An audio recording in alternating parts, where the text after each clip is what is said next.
Good afternoon, I'm Malcolm Jordan and this is your Midday News Fix for Friday, the 21st of February. The Prime Minister is keen to reach across the political aisle in a bid to secure a bipartisan approach to infrastructure.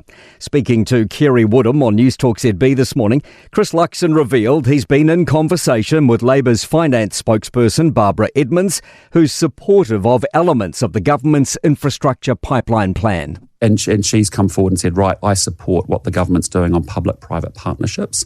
And I've got an investor summit and I really want them to be, Barb to be involved in that as well. Luxon says for the government to actually get things done when it comes to the country's infrastructure problems, a bipartisan solution must be found. 4 people are injured, 3 seriously, after becoming trapped in a tank on a ship at Littleton Port's dry dock. Emergency services were called to the scene just before 10 a.m. Police say 2 people were found unconscious in the tank on board the Australian-flagged Antarctic Discovery fishing vessel. St John has described it as a chemical incident and says 4 people have been transported to Christchurch Hospital in moderate to serious conditions. An admission from Air New Zealand's boss that it isn't performing as well as it should be.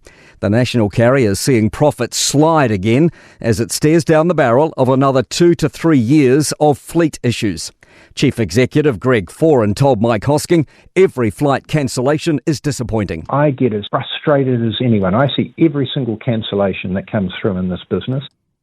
And only 74% of Air New Zealand's domestic flights in December ran on time, something Foran says isn't good enough. They may be better than some others, but we want that number to be about 83%. The discovery of a fruit fly on Auckland's North Shore has caused concern among horticulturalists. Biosecurity New Zealand says the male oriental fruit fly was trapped in a Birkdale backyard yesterday morning. Horticulture New Zealand says its larvae is capable of feeding on more than 300 types of fruit and vegetables, with apples, guavas and pears among the preferred hosts. Chief Executive Kate Scott says it also carries a huge financial impact. Many of the markets to which we export fruit have requirements that they won't accept fruit where there is fruit fly because that's a risk to their country. The White House says Donald Trump is very frustrated with Ukrainian counterpart Volodymyr Zelensky.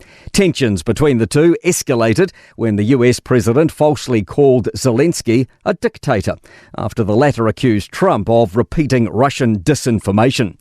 US National Security Advisor Mike Waltz says the rhetoric coming out of Kyiv is unacceptable. There needs to be a deep appreciation for what the American people, what the American taxpayer, what President Trump did in his first term and what we've done since.